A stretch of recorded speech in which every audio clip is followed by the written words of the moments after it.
pembiakan sebagai sistem pembiakan. Kita tidak kaitkan bahawa hikmah di sebalik sistem pembiakan untuk kebaikan untuk melahirkan zuriat dari perspektif agama. Subjek agama diajar dalam pendidikan Islam. Jadi kalau untuk kita menuju modernisasi, dua-dua aliran ni dari segi sains dan juga dari segi perspektif agama, hikmah di sebalik Allah ciptakan manusia ni dijalin kaitkan dalam subjek biologi pun mereka belajar, dalam pendidikan agama pun mereka belajar. Jadi itu yang menuju ke arah modernisasi. Saya rasa macam saya duduk dalam kelas pula. Tapi kepada anda, saya rasa seronok. Perbincangan yang kita teruskan ini mungkin akan memberikan manfaat kepada anda. 2693-7008. Tunggu apa lagi, kita bincang tentang sistem pendidikan Islam di negara kita. Dan pastinya kalau kita lihat Ustaz, saranan Kementerian Pendidikan, kalau kita nak petik Utusan Melayu pada 27 Jun 1997, antara lain menyatakan bahawa 60% pelajar aliran sains di universiti tempatan meletakkan 40% pelajar aliran agama sastra adalah rasional waktu itu. Rasional ke arah menuju kepada kemajuan sains. Jadi apakah sedikit sebanyak tentang kalau kita lihat penetapan ini mempengaruhi orang kata keseluruhan pendidikan Islam itu sendiri? Yang saya nampak, alhamdulillah, peratusan yang diberi itu memang peratusan yang cantik lah. 60% dengan 40% kan. Jadi macam yang saya cakap tadi, ini berkenaan dengan golongan. 60% tu golongan profesional, 40% tu golongan agama. Sekarang ni kita punya objektif kita adalah untuk mengintegrasikan ilmu itu sendiri. Jadi saya pandang dengan peratusan yang sebegitu, yang boleh kata sangat-sangat hampir lah, usaha untuk nak mengintegrasikan ilmu tu untuk kita satukan balik, macam Puan Izzuan cakap tadi, semasa zaman kegemilangan Islam sebelum terjadinya Renaissance di Eropah, itu adalah statistik yang cukup baik lah untuk kita nak buat orang kata apa, pergi kepada usaha mengintegrasikan ilmu ini. Kerjasama. Apa yang kita sebutkan tadi juga Ustaz, sebelum saya pergi kepada Puan, penggubal kepada kurikulum ini, kurikulum pendidikan Islam ini dalam merevolusikan sistem yang ada ni, mungkin adalah jambatan yang digunakan ukhrawi dan juga bersifat duniawi, dan mungkin juga ini agar kita didedahkan kepada sains dan teknologi yang di peringkat tinggi dalam melahirkan orang yang berfahaman tentang itu. Mungkin Ustaz ada pandangan tentang itu? Membina jambatan itu. Memang itu, sebagaimana kita tahu, kalau dari segi tadi pemanggil tadi cakap berkenaan dengan yang memegang ni adalah modernisasi, modernisasi dan menggubal sistem pelajaran ni, bukan kita lah, kerajaan di peringkat tinggi lah. Tapi sebagaimana kita tahu, dalam menggubal sukatan mata pelajaran ini, dia mengambil masa. Sebab yang pertama sekali dari segi orang kata apa, kemahiran tu, sebab semuanya berbalik pada saya cakap tadi, dua golongan tadi. Jadi yang kita perlukan ialah lebih kurang macam kita kata hybrid lah antara dua golongan ni. Orang yang mahir dalam sains dan juga dia mahir dalam ilmu agama. Sebagaimana ulama-ulama terdahulu lah, seperti Ibn Khaldun. Ibn Khaldun menulis buku yang sangat terkenal dalam sosiopolitik. Dan dalam masa yang sama, dia juga memberi komen yang sangat banyak dalam bidang hadis.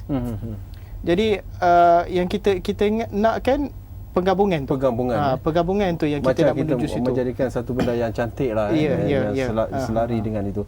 Baik, mungkin juga kita akan berbincang banyak lagi tentang pendidikan Islam ini, dan pastinya beri ruang kepada dua tetamu kami untuk minum buat seketika, kerana selepas ini kita akan terus bincang sistem pendidikan Islam di Malaysia. Jumpa lagi selepas ini.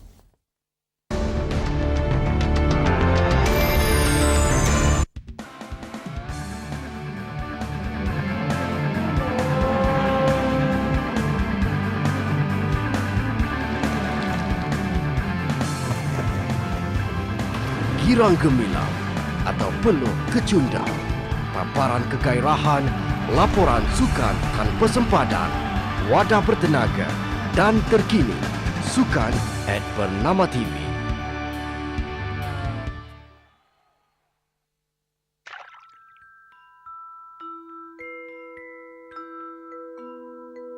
Too much sugar in our diet is harmful. It can cause heart-related diseases, obesity, and many more.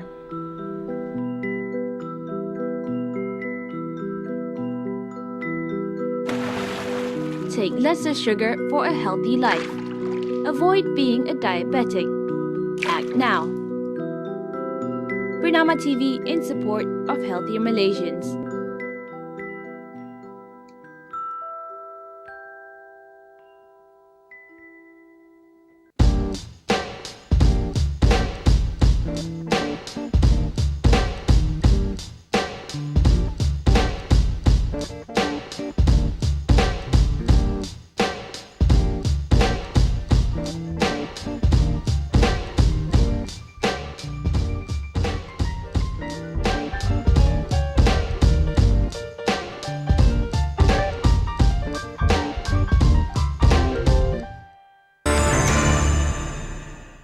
Baik, terima kasih kerana anda masih lagi bersama. Tak apa Ustaz, boleh minum, tak ada masalah. Kita bersama lagi dalam Hello Malaysia di Bernama TV ini dan pastinya kita mengharapkan anda akan terus setia bersama kami dan jangan lupa 03 bagi yang berada di luar Kuala Lumpur 26937008. Itu nombor yang perlu anda dial. Kalau dapat kita paparkan sekali lagi di kaca TV untuk para penonton memanggil kita. Baik, saya nak pergi kepada Puan Izwa. Disebut tadi tentang penyatuan antara sistem pendidikan Islam dan konvensional ini dan bersatulah kita sebut. Jadi adakah penyatuan ini kita boleh membawa kepada satu sistem pendidikan yang lebih baik dalam melahirkan modal insan terbilang ini? Ya. Puan? Okey, terima kasih. Okey, kalau kita melihat tadi pada Islamic Golden Age macam saya sebutkan tadi, ilmu itu datangnya satu, tidak terpisah. Okey, maknanya mereka memahami kedua-duanya. Kebaikan atau wahyu atau hikmah di sebalik wahyu yang Allah berikan dan juga penemuan sains yang mereka temui. So penyatuan ni bila datangnya sekularisme, idea sekularisme datang daripada negara barat, yang mana dia mula dimasukkan semasa kejatuhan Sepanyol, pada kurun yang ke-13 dulu. Mereka memberikan dakwah tu terhadap cara hidup mereka, terhadap keimanan mereka, kerana pengukuhan akidah tu masa at that time tak kuat. So masuk idea sekularisme, di mana sekularisme ni mereka mengajar supaya agama tu ditinggalkan. Bila kita bercakap berkenaan agama, apa-apa agama, Islam, termasuk Islam, kita banyak bercakap berkenaan elemen ghaibiyat. Bila bercakap berkenaan elemen ghaibiyat, masyarakat barat tidak boleh menerima. Pada mereka semuanya mesti dibuktikan dengan benda yang logik, benda yang boleh terima akal, benda yang nampak. So itu datangnya idea sekularisme. So untuk kita, bila ada sekularisme ni, elemen agama dikeluarkan. So semua fakta, semua penemuan mesti diterangkan dengan fakta, sains. Jadi apa yang Allah dah bagi, apa yang Allah sebut dalam Quran tidak diterima. Sebab pada mereka tak nampak, tak logik, contohnya gitu. So sekarang ni untuk berbalik-balik penyatuan ni, kita kena pergi balik kepada islamisasi ilmu. Yang mana islamisasi ilmu ni kita masukkan balik elemen agama. Kerana kita kena wujudkan pada anak-anak ni, yang pertama, mengapa kita ni diciptakan oleh Allah. Kita sebagai khalifah dan the ultimate objective is untuk menyembahnya. Untuk kita menyembahnya, kita sepatutnya mampu untuk menghargai kurniaan Allah, apa yang dicipta di sekeliling kita, hatta kepada diri kita sendiri. So untuk mereka menghargai, mereka memerlukan kedua-dua sebab. Kalau kita tengok anak-anak hari ini, mereka tak boleh macam anak zaman dulu kita beri alasan dengar je cakap mak sudah dah makan garam lama. Tak boleh. Hari ini anak-anak akan bersoal jawab dengan kita. Sebab tu mak dia kena darah tinggi cepat. Memang. Dia makan garam banyak. Makan garam banyak. So anak-anak akan bertanya, contohnya dia tanya kita, Tuhan tu apa? Mak, Tuhan tu Allah. Allah tu apa? Tuhan. Dia kata. Jadi Tuhan tu Allah, Allah itu Tuhan. So bila kita tak ada ilmu sains dan agama, kita tak boleh nak cerita anak-anak tu Tuhan itu siapa dan Allah itu siapa, dan apa bezanya Allah dengan Tuhan-Tuhan Tuhan-Tuhan penganut agama lain. Jadi itu pentingnya kita islamisasikan ilmu, kita kembalikan elemen agama. Kerana dalam Quran, even dalam kalimah syahadah kita mengatakan bahawa Allah itu hanyalah satu, the only God that kita sepatut worship, yang sepatutnya kita sembah.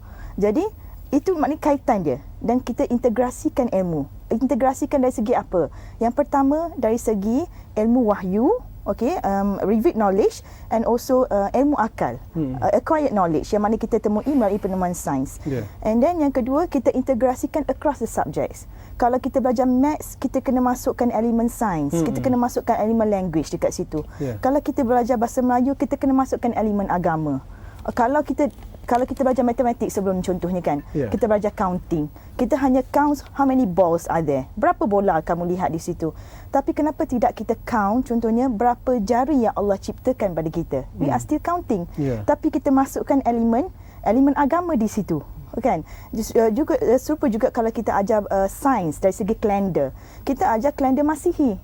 Kita hanya ajar konsep kalender Masihi. Kita tak ajar mereka konsep kalender Hijrah.